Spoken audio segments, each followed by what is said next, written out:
माननीय मुख्यमंत्री जी, माननीय मंत्री वित्त विभाग, बिहार लोक सेवा आयोग के माननीय पूर्व अध्यक्षगण, आदरणीय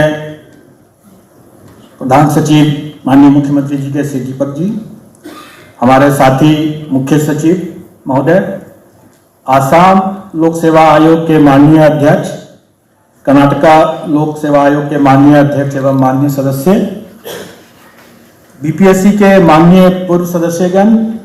माननीय सदस्यगण के वरीय पदाधिकारीगण, कर्मचारीगण एवं इस गौरवमयी पल को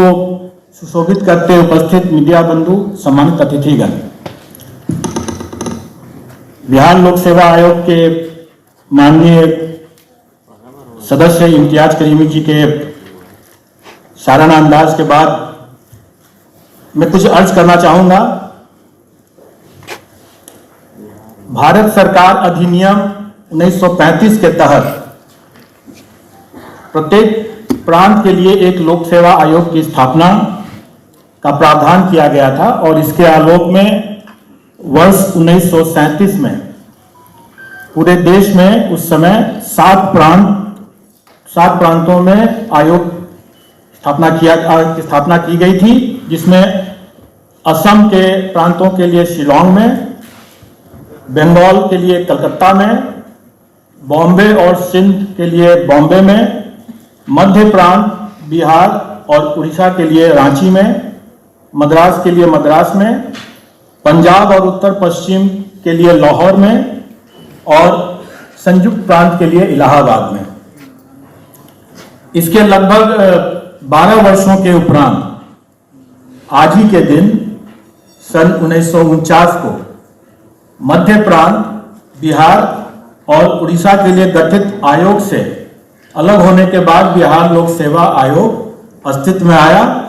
और फिर जब संविधान प्रख्यापित हुआ 1950 में तो अनुच्छेद 315 के तहत इसे एक संवैधानिक दर्जा प्राप्त हुआ। इस समय हम इस 75वें स्थापना दिवस के शुभ अवसर पर हमें याद करना चाहिए कि भारत के लौह पुरुष और महान दूरदर्शी सरदार वल्लभ भाई पटेल का, जिन्होंने लोक सेवा के लिए एक ऐसी संरचना का निर्माण किया जो अद्वितीय था, वो विश्व का सबसे मजबूत संरचना बिहार में देश में उन्होंने कायम किया। यह भी तथ्य हम लोगों को नहीं भूलना चाहिए कि लोक सेवकों के नियुक्ति के लिए सभी राज्यों में आयोग की जो स्थापना की गई उसे संवैधानिक दर्जा दिया गया। इसका यह उद्देश्य था और यह परिकल्पना थी कि लोक सेवक की नियुक्ति कितना महत्वपूर्ण है, लोक सेवकों का कार्य कितना महत्वपूर्ण है। और इस पूरे कार्य को बीपीएससी, और ऐसे मेरा मानना है कि सभी राज्य के सभी आयोग कर ही रहे हैं, और बीपीएससी भी मेधा आधारित एक प्रतियोगिता आयोजित करके साक्षात्कार की भी काफी स्वच्छ और पारदर्शी प्रणाली विकसित करके उसके माध्यम से विभिन्न सिविल, न्यायिक और शैक्षणिक सेवाओं में अधिकारियों की भर्ती की सिफारिश करता है। आयोग पिछले कई दशकों से यह कार्य बखूबी करता आ भी रहा है। मुझे इस आयोग की अध्यक्षता करने और पिछले 7 दशकों में अपने शानदार आदरणीय पूर्ववर्तियों द्वारा किए गए अच्छे कार्यों को आगे बढ़ाने का अवसर मिला, जो मेरे लिए एक सौभाग्य की बात है। हमारे पूर्ववर्ती अध्यक्षों में से कई प्रतिष्ठित विद्वान, कुछ असाधारण लोक सेवक जो हमारे बीच आज मौजूद भी हैं और कुछ महान राजनेता भी रहे हैं। ऐसे आयोग की अध्यक्षता करने का अवसर प्रदान करने और मुझ पर भरोसा करने के लिए मैं राज्य के सर्वाधिक लोकप्रिय नेता माननीय मुख्यमंत्री जी का आभार प्रकट करता हूं और उन्हें और राज्य सरकार को पूर्ण विश्वास दिलाता हूं कि आयोग की गरिमा और सबकी आकांक्षाओं के अनुरूप पूर्ण निष्पक्षता और पारदर्शिता के साथ आयोग अपना कार्य करता रहेगा। यह सर्वविदित है कि बीपीएससी ने अपने कठिन कार्यों को करते हुए लगातार कई चुनौतियों का सामना किया है। वैसे एक किसी भी संस्था के लिए ये स्वाभाविक है, खास करके जब इतने लंबे समय से कोई संस्था कार्य कर रही है, तो स्वाभाविक है कि कई चुनौतियां आई हैं और उन सबका बखूबी सामना भी किया गया है। लेकिन किसी भी संस्था को आगे बढ़ाने के लिए और उसे हमेशा प्रासंगिक और निष्पक्ष पारदर्शी बनाए रखने के लिए आवश्यक है कि उस समय की जो भी तत्कालीन जो भी समस्याएं, जो भी चुनौतियां, जो भी अवसर आते हैं, उनको समझने के लिए, उसका सामना करने के लिए और उसके हिसाब से आगे का रास्ता तय करने के लिए तैयार रहना चाहिए। और ऐसा हुआ भी है। अभी अगर हम देखें तो हाल के समय में कितने कई विवादास्पद मुद्दे थे, जो अभ्यर्थियों को कई लंबित मांगे भी थी। कई बार उनके द्वारा विभिन्न तरह के मांग, जैसे स्केलिंग की मांग करते हैं, जैसे एक किसी विषय में ज्यादा नंबर आ जाता है, इसकी शिकायत करते हैं, और किसी में कम आ जाता है तो इसके लिए स्केलिंग की मांग करते हैं। कई जगहों पर कई बार अभ्यर्थियों की यह मांग रही है कि कई बार हेड एग्जामिनर कम नंबर दे देते हैं या किसी का नंबर काट लेते हैं, किसी का नंबर बढ़ा लेते हैं। ये मॉडरेशन इसको हम लोग कहते हैं, और इसकी भी कई बार लोगों की शिकायत रहती है कि यह मॉडरेशन जो है, इसका कोई फॉर्मूला नहीं है, यह कोई बड़ा वेग है, बहुत सब्जेक्टिव है, इसका कोई तार्किक आधार नहीं है। तो ऐसे कई छोटे मोटे त्रुटियां थी या उनके पुराने लंबित मांग थे, उनको दूर करने के लिए हम लोगों ने कई प्रयास किया और कई एक लोकतांत्रिक प्रक्रिया का पालन करते हुए हम लोगों ने अभ्यर्थियों से भी राय लिया, कई हितधारकों से राय लिया, राय मशवरा करके इसका हम लोगों ने समाधान किया। और आज मुझे ये कहते हुए अपार हर्ष है और गौरव भी महसूस कर रहा हूं कि यह आयोग, बिहार लोक सेवा आयोग, पूरे देश का पहला आयोग हो गया जिसने स्केलिंग एंड मॉडरेशन, इन दोनों की समस्याओं का वैज्ञानिक समाधान निकाल लिया है। और अभी हमने देखा कि हरियाणा और फिर उत्तर प्रदेश भी इसके कुछ आयामों को उसको वो पालन कर रहे हैं। जैसे उन्होंने अपने यहाँ भी ऑप्शनल पेपर को हटा ही दिया, या हरियाणा ने हमारे जो कोडिंग की जो व्यवस्था थी, जो पारदर्शी तरीके से वैज्ञानिक तरीका हम लोग लगाया था, उसका पालन वो करने लग गया है। अभी हमारे इन प्रयासों के बाद कई राज्यों के, जैसे गुजरात से या महाराष्ट्र से, उनके आयोगों से भी यह मांग की जा रही है कि जिस तरह से बिहार ने इन सुधारों को लागू किया है, वैसा उनके राज्यों में भी किया जाए। वैसे एक और हम लोगों ने एक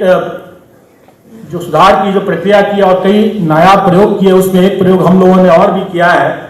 वो है कि ठीक परीक्षा केंद्र पर, परीक्षा प्रारंभ होने के ठीक पूर्व हम लोगों ने वहां पर ही प्रश्न पत्रों का चयन कर और उसका प्रिंटिंग कर, उसमें अभ्यर्थियों को उन्हीं के समक्ष प्रिंटिंग करके उनका वितरण किया गया। और यह भी प्रयोग हम लोगों ने काफी सफलतापूर्वक किया। और इसका भी उदाहरण कुछ आयोग इसको ले रहे हैं, करने जा रहे हैं। मेरा अपना मानना है कि परिवर्तन ही, चेंज इज कांस्टेंट, एक्चुअली वही एक ऐसी है कि परिवर्तन हमेशा होते रहना है। अगर परिवर्तन नहीं होगा तो एक जड़ता की स्थिति आ जाती है और उसके बाद कई प्रकार की खामियां उभरने लगती हैं। हमने देखा कि पेपर लीक वायरल के बाद भी एक तरह का अविश्वास का भी एक वातावरण बन रहा था। लेकिन मुझे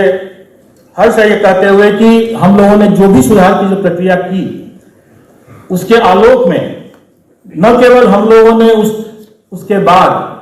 30 से भी ज्यादा परीक्षाओं का हम लोगों ने सफलतापूर्वक आयोजन किया है। और आज ये स्थिति है कि हम लोगों ने 67वें पीटी और पुनर्परीक्षा और उसके बाद 68वें पीटी का भी हम लोगों ने सफलतापूर्वक आयोजन कर लिया और एक तरह से कीर्तिमान स्थापित किया, क्योंकि हम लोगों ने 1.5 महीने के अंदर में ही उसका परीक्षा फल भी दे दिया, जबकि गुजरात में, महाराष्ट्र में 4-4, 5-5 महीने हो गए और अभी तक उनका परीक्षा फल नहीं आया। तो ये कई कदम हम लोगों ने उठाए हैं और मुझे उम्मीद है कि आगे आने वाले समय में जो भी हम लोग फैसला लेंगे एक लोकतांत्रिक तरीके से ही लेंगे और अच्छा लेंगे और लोगों के सबकी सहूलियत के लिए लेंगे। मैं बीपीएससी के सभी अधिकारियों और कर्मचारियों को इस प्रतिष्ठित संस्थान में एक नया अध्याय लिखने में हर संभव मदद करने के लिए बधाई भी देता हूं। इन सभी ने अक्सर बिना कोई छुट्टी लिए, चाहे वो कोई त्योहार का समय हो या कोई और उनकी अपनी निजी समस्या हो, बिना कोई छुट्टी लिए बेहद तनावपूर्ण परिस्थितियों में अपने कर्तव्यों का पालन करने में अनुकरणीय समर्पण, प्रतिबद्धता, दृढ़ता और साहस का प्रदर्शन किया है। ये मैं अपने दिल की गहराई से कह सकता हूँ, क्योंकि कई बार मैंने खुद भी अवकाश लिया, अवकाश का उपभोग किया, लेकिन मैंने पाया कि हमारे जितने पदाधिकारी कर्मचारीगण हैं वो रात हो सुबह हो हमेशा वो कार्यरत रहे हैं। और मेरा यह भी मानना है कि ऐसे महत्वपूर्ण कार्य को अगर कोई करता है तो कितना तनाव और कितना दबाव भी उन पर आता होगा, और फिर भी उन लोगों ने इसका बखूबी सामना करते हुए अच्छा प्रदर्शन किया है। सही त्रुटि रहित परीक्षा फल भी प्रकाशित कराया है। इसके लिए मैं उनको बहुत बहुत बधाई और धन्यवाद देता हूं। मैं राज्य के कुशल राजनीतिक नेतृत्व, आयोग के पूर्ववर्ती माननीय अध्यक्षों, विशेष करके मैं एनके अग्रवाल साहब का और शाह जी का, जो आज हमारे बीच उपस्थित है, कई सुधार की जो रूपरेखा इन लोगों ने किया था, आज हम लोग उसका लाभ उठा रहे हैं और उससे आगे भी बढ़कर के कुछ नए नए प्रयोग भी कर पा रहे हैं। मेरे पुराने साथी मुख्य सचिव महोदय आदरणीय दीपक सर जी, अन्य पदाधिकारीगण, विद्वानों, शिक्षकों, यहाँ पर कई हमारे प्रबुद्ध शिक्षकगण भी हैं यहाँ पर जो हमारे आयोग के इवैल्यूएशन का काम करते हैं, टेक्नोक्रेट्स, मीडिया कर्मी